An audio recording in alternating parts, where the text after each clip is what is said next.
जम्मू कश्मीर से समय की बड़ी खबर है। आंगनवाड़ी वर्कर्स और उनके हेल्पर्स जो हैं, ये खबर उन्हीं से जुड़ी हुई है। सरकार ने एक बड़ी बैठक करी है। इस बैठक के अंदर लेफ्टिनेंट गवर्नर जो हैं वो चेयरमैन थे और उनके साथ उनके एडवाइजर और उनके जो सलाहकार हैं, उनके साथ साथ जो इस समय चीफ सेक्रेटरी हैं डॉक्टर अरुण कुमार मेहता, वो भी इस मीटिंग में उन्होंने शिरकत करी है। और एडमिनिस्ट्रेटिव काउंसिल जो है उन्होंने एक पॉलिसी को अप्रूव किया है। इस पॉलिसी के तहत अब क्राइटेरिया को बदल दिया गया है। आप सभी जानते हैं कि आंगनवाड़ी वर्कर्स जो हैं और हेल्पर्स जो हैं, ये इंटीग्रेटेड चाइल्ड डेवलपमेंट स्कीम जो है इनकी ICDS डिपार्टमेंट जो जम्मू कश्मीर में काम करता है उसके अंतर्गत ये लोग काम करते हैं। और अब इनके पॉलिसी को लेकर जो है HR पॉलिसी जो है उसे में बड़ा बदलाव किया गया है। अब सरकार जो है इस बड़े बदलाव को कह रही है कि हमारा एक ऐतिहासिक फैसला है वुमेन एम्पावरमेंट को लेकर। सरकार ये भी कह रही है कि अब इनकी री-डेजिग्नेशन जो है वो की गई है। अगर आंगनवाड़ी वर्कर्स को पहले आंगनवाड़ी वर्कर्स कहा जाता था, अब उनको नाम बदलकर जो है संगनीज कहा जाएगा। और उसके साथ साथ जो उनकी हेल्पर्स रहती थी उन्हें सहायिकास जो है वो कहा जाएगा, यानी कि उनका सहायक सहायिकास हो गई और संगनीज यानी कि आंगनवाड़ी वर्कर्स हो गई। इसके साथ साथ जो यूनिट होगी जिसमें सिलेक्शन किया जाएगा उसमें भी प्रोसेस को चेंज किया गया है। मैक्सिमम क्वालिफिकेशन जो है वो 10+2 है और उससे पार जो यानी कि कोई भी अगर उससे ज्यादा क्वालिफिकेशन का इंसान होगा वो इस क्राइटेरिया के लिए एलिजिबल नहीं रहेगा। आंगनवाड़ी वर्कर्स की क्वालिफिकेशन क्राइटेरिया सिर्फ और सिर्फ 12वीं पास ही रहेगी और इसके साथ जो उनकी हेल्पर्स रहती हैं वो 10th पास रहेगा। और ये भी कहा गया है अगर किसी भी वार्ड के अंदर आंगनवाड़ी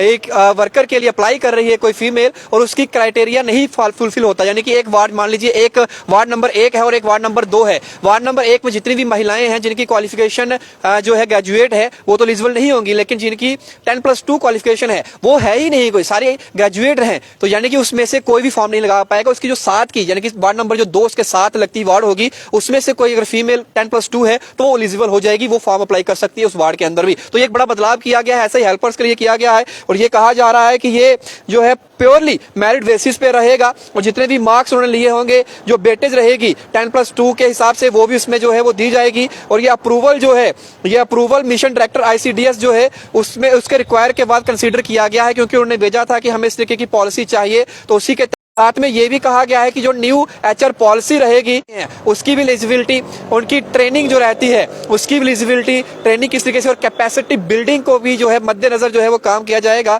और उनके टर्मिनेशन ऑफ सर्विसेज जो है वो भी मद्देनजर देखा जाएगा कि अगर कोई उस तरीके काम नहीं कर रहा तो उसे टर्मिनेट भी किया जा सकता है। जो रूल्स ड्यूटी के हिसाब से हैं उन्हें इसमें मॉडिफाई किया गया है। साथ में ये बताना चाहूंगा कि आंगनवाड़ी वर्कर्स और आंगनवाड़ी हेल्पर्स जो रहेंगी उसमें 60 साल की एज जो है वो कहा गया है कि वो उस तक जो है वो जॉब कर सकती हैं। जो वैकेंसी रहेगी, वैकेंसी जब भी निकाली जाएगी वो फील्ड की जाएगी एज पर प्रिस्क्राइब्ड प्रोसीजर जो रहेगा, टाइम टाइम चेंज होता है या फिर क्या रूल्स रहते हैं वो टाइम टाइम मॉडिफाई होंगे। साथ में ये भी कहा गया है कि अगर जब आंगनवाड़ी वर्कर या फिर आंगनवाड़ी हेल्पर जो है आफ्टर एंगेजमेंट जो है परमानेंटली शिफ्ट होती है या फिर अपना प्लेस ऑफ रेजिडेंस जो है उसे आउटसाइड वार्ड ले जाना चाहती है, on the basis of residence जो वहां वो रह रही है उसे वहां पर जो है डिसएंगेज किया जाएगा उस पोस्ट से जिस पोस्ट पे वो रहेगी। यानी कि पहले ऐसा होता था कि अगर कोई फीमेल जो है आंगनवाड़ी वर्कर के लिए अप्लाई किया और वो लग जाती है और उसकी शादी हो जाती है, वो वहां से कहीं और चले जाती है तो वहां से भी वो काम कर सकती थी, लेकिन अब ऐसा नहीं होगा। अगर वो उस वार्ड से कहीं और जाती है तो उसकी पोस्ट जो है उसे खाली कर दिया जाएगा, उसे डिसएंगेज कर दिया जाएगा। तो ये बड़ा बदलाव किया गया है। आंगनवाड़ी वर्कर्स की बात करें, आशा वर्कर